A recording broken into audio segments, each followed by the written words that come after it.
Okay. All right. So, hi to everyone. This is the first in what we're calling here at Fellow a PNA 101 series.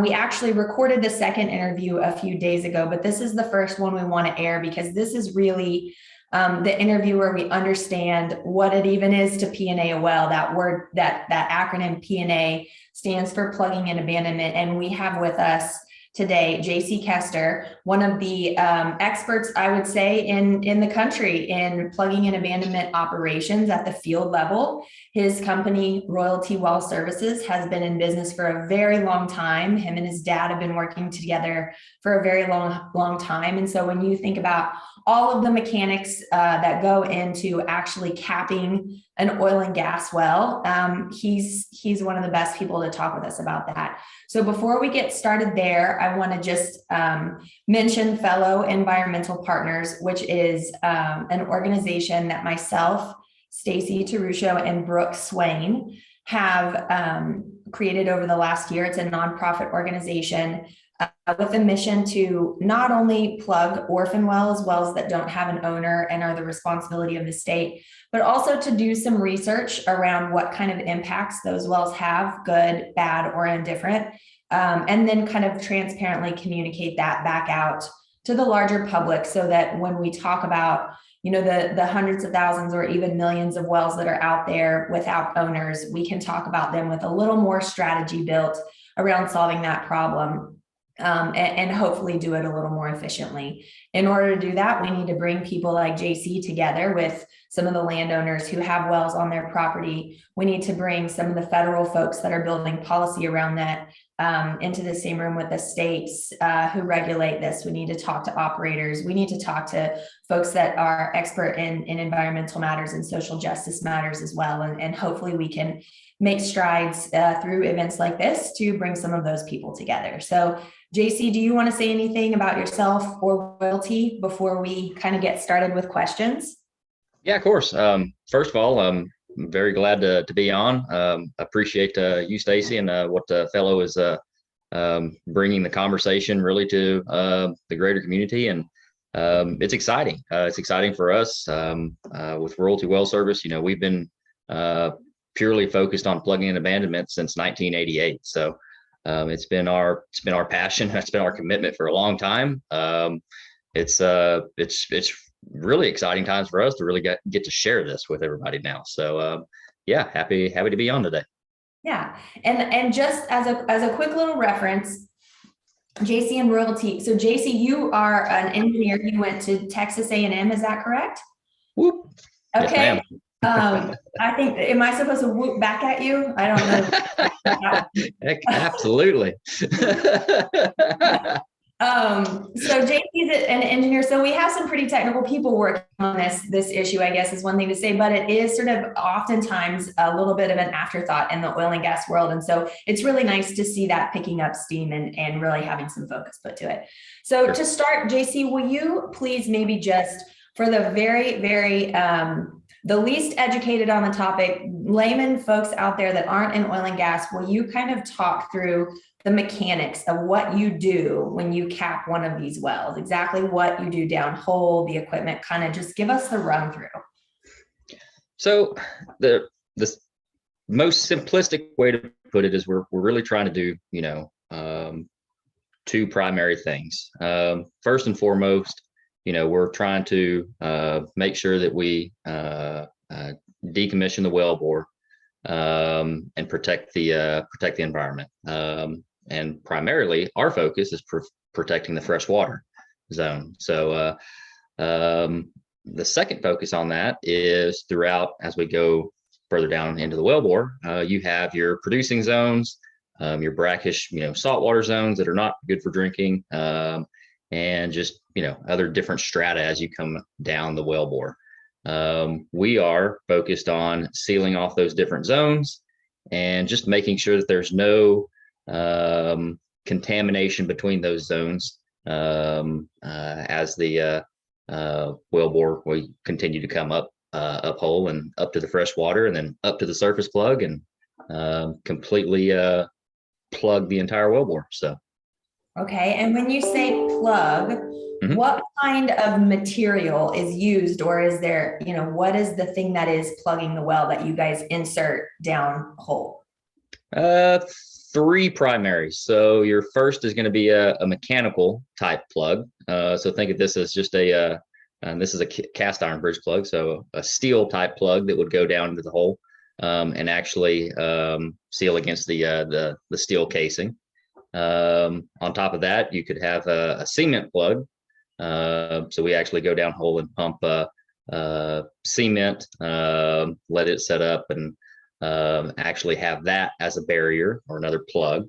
And then there's mud laden plugs that will live in between either those mechanical plugs or the cement plugs. So throughout the entire wellbore, there's some type of plug throughout, all the way from the the producing zone all the way to the surface. Okay, and I at least those of us that are kind of interested in this topic have probably heard a lot recently about wells that aren't properly plugged. And in my opinion, those are wells that have been plugged quite some time ago, are very old, as I know regulations have been updated to kind of account for that, maybe in the 1950s in most states. But do you agree, kind of as long as operators are following the current set of regulations that's out there, do you feel comfortable that we're properly plugging these wells and that it's a permanent seal and that there won't be any kind of leakage going forward? Absolutely. So you're right. You hit the nail on the head. Prior to about 1957 is when a lot of the rule sets changed, and we put more of a focus on properly plugging these wells. The use of cement, use of mechanical bridge plugs, and specifying, what zones we need to protect. Since then, and again, that specification on the fresh water zones was brought into that. So we've been, what I would say, plugging wells properly since the late 50s. So good thing there. There's and as some of these older wells that were plugged prior to the 50s resurface or have problems, we go back in and plug them with a modern technique. So Is that something royalty does? on a rare occasion. So those are some of the wells that are really going to fall under that the orphaned well programs. Okay. In a lot of cases, there's some cases like there's one we're doing for. There's going to be a large facility, a green energy project that's going to be built on top of a little over 700 acres. So they're actually plugging some of the existing production that there is there to be able to build this, multi-billion-dollar facility on top of. But they're actually going through, and we're going to plug even some of the existing well bores that were on that site, just to ensure good barriers and ensure those were, properly plugged. So Great. That sounds like a cool project. Yep. So my next question is around costs.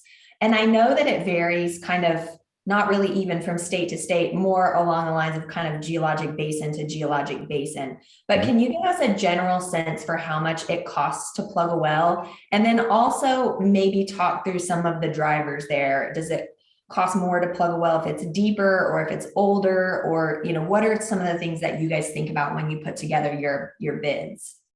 So age is not a friend for really just about anything other than wine. So so an older well typically, and again, this depends on the location of it too, and some of the geological factors, but typically, an older well is going to have older problems. Think of an older car, think of an older house. You usually have to fix a few more things. So those type of wells, usually we have to go in there and fix some problems first, to be able to go in and make sure that we can then have a good plug coming up through the well. So those, of course, will have an impact on price, and the total price to properly plug and abandon the well. But throughout, most of your wells, most of your horizontals are going to be somewhere in that ballpark range of about $40,000 to $50,000 per wellbore to properly plug. and that's a very rough average. So, You said horizontal. Did you mean horizontal or is that vertical? I'm sorry, vertical. I Okay. meant to say excluding horizontals. So, Okay. horizontals plug pretty similarly, but they typically have more casing strings involved, so that drives the price up a little bit more on some horizontals. So, Okay. but yeah. Okay. Very good. And so then can you give us, I don't know if you read this paper. I'm sure you did actually. Daniel Ramey at Resources for the Future put out a paper pretty recently on what those costs look like. And one of the things he and I have been talking about is kind of bucketing costs. Like there's, wells that you can plug for 20, 30, 40, $50,000, like you were talking about. And then every once in a while, there's this sort of zinger you get where you had to spend $300,000 or even upwards of $1 million to plug a well, but they're pretty infrequent. And I think my opinion would be that those are the wells you're talking about that have sort of damaged wellbores and you have to do a lot of stuff before you can even set plugs. Do you have any more commentary on that? And are those as infrequent as sort of people are led to believe, or do those happen more often? Um, there's definitely some wellbores that just require more work. Again, and age being a factor, or typically if other wellbore problems arise, I mean, there's a reason that they're wanting to plug and abandon the well. So in some fields, to kind of give you an example, some fields that may have not, especially some older fields in East Texas, that may have not had priorly been plugged properly, and they did not have that much focus, again, back during before the 50s, of protecting the different zones in the wellbore. So you have a lot of communication, you have a lot of water flows in between all these zones. Mm-hmm. So it takes a lot just to make sure that you're even on a wellbore that we're plugging today, that commingling of those zones is what really drives the cost up now plugging, because we're having to make sure that we're sealing off as we go through each and every single one. And it just takes time to do that. It's really hard to seal off. Think about, trying to put a nozzle on the end of a running water hose. I mean, it's really hard to do it when the water is blazing fast. So that's what we're having to do now, just on some of these, historically old oil fields that had those commingle problems. So. Okay, thanks. So this is a question sort of from the landowner perspective, and you may or may not have property with wells on it. I don't know that answer, but as a person who's spent a lot of time around wells before they're plugged and then after they're plugged, can you give folks a sense for what it's like to be around a well that's not producing, or even a well that is producing that's not yet plugged? Like, assuming there's not just oil spewing out everywhere, which very, very rarely happens nowadays. Can you give people just a sense for what it's like to be around these wells? Are they real intrusive? What are your thoughts on that? Not very intrusive. So, I mean, our goal, especially, from the plugging side, again, protecting the freshwater zone. That's always the focus that we always put on. It's one of the last plugs to go into the wellbore. So we make sure that everything that we do before that is done well, so that we don't have a problem with that plug and protecting that freshwater zone. Because again, I mean, that's all of our livelihoods, involve that freshwater zone, from Sure. agriculture use to just drinking water in the tap. Yeah. We want to make sure that we're doing a good job there, to protect that, going on into the future. And so our focus throughout the wellbore, protecting that freshwater zone. So after we're done, complete with the plugging process, actually setting the plugs in the well itself, we actually cut off the wellhead. What you're going to see on surface, the operators, a lot of times, if there's a pumping unit or other production equipment on site, they'll remove that. And in a lot of cases, when we're done, it's flat ground again. Right. And sometimes they'll come in and actually reclaim some of the pad material and all, so a farmer, for example, can be able to utilize more acreage there. So Okay. it's a process that should restore everything back to just natural earth. So. Right, right. And is there anything landowners should do other than kind of just trust in the system to know that that well's been plugged properly and they're not going to have problems later? I mean, if you're a landowner and you have kids running around, you want to make sure that you got high quality product. I'm sure, I know for a fact Royalty Well Services provides a high quality product, but you never know with other folks out there, and I'm sure everybody does their best. But what can landowners do to feel really comfortable with that process? Any ideas for them? Yeah, I mean, it's doing research on the contractor that's performing the work. I mean, we're the boots on the ground, so to speak. So, we're the ones, responsible for actually Right. performing and setting the plugs. So, doing a little bit of research on the company that's out there doing the work for you does not hurt. But really having the trust in the regulator that is also out there on site too. So what we do is driven by state or federal regulations, and in a lot of cases, especially with here in Texas, we'll have someone from the state agency out there on site to witness some of these plugs. So there is oversight in it, which is good. They're wanting to a good job is done too. So, but yeah, I mean, it's really just knowing that it's there's a more oversight than just somebody coming straight out to plug the well. The good thing Right. is, there's, I guess, a couple of different levels that really are designed to protect going forward. The operator has to go out and find an approved cementer to be able to perform the work. And again, they have to be beholden to the state and federal regulations to make sure that they're doing a good job. So Okay. for us, the checks and balances is always a good thing. Yeah, perfect.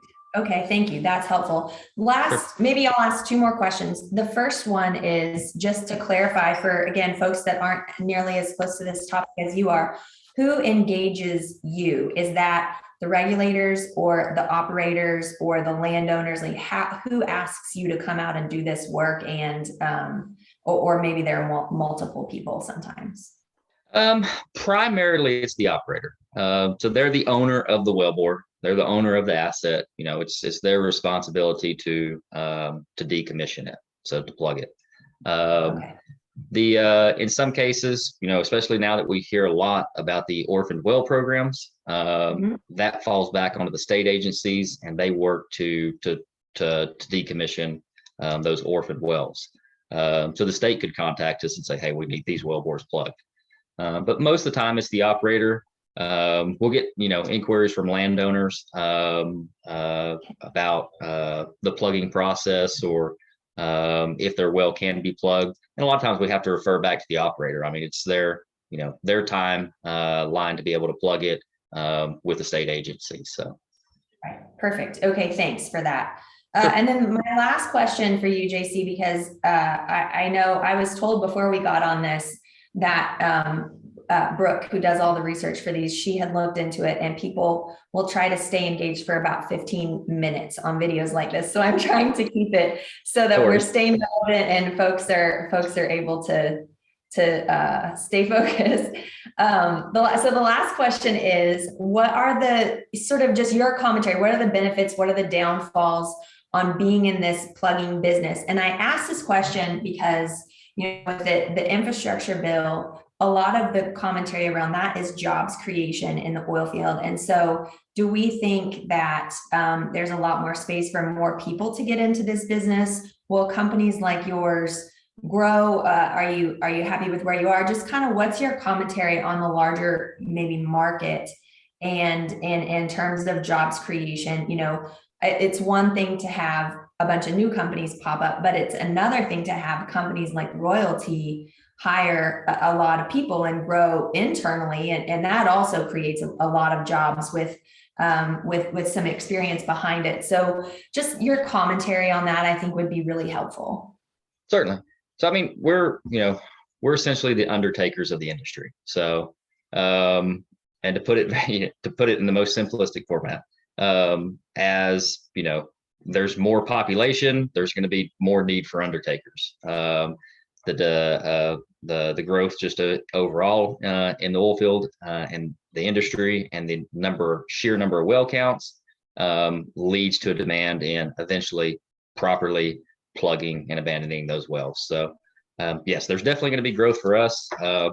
It's plugging and abandonment, for us and my family has always been our focus, has been a good thing for us because we liken it again to the undertaker.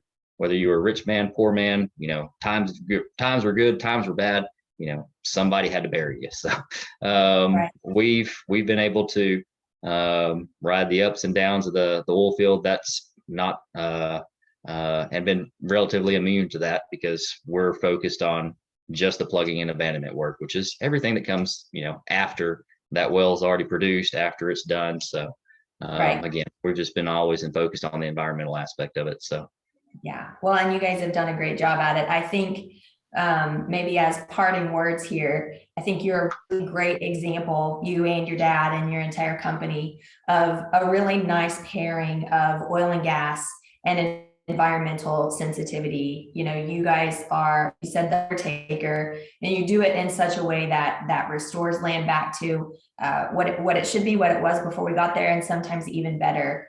And so I think it's really important for people to see that you can be both. You can be both oil field and environmentalist. You can. There are a lot of folks in this industry nowadays who are, and as the industry has grown over the last, several decades, there's a new group of people here and engaged that care about all of those things. And to me, you're a great example of that. So thank you for that, and thank you for the time today. I know you have a lot of work you're doing as well. And so appreciate you taking the time out of your day to spend it with us and help maybe bring some people up a notch on their understanding of what everybody's talking about when we talk about P&A. So appreciate it's it. a pleasure to be on. Thank you. All right. Thanks, JC. All right. Bye.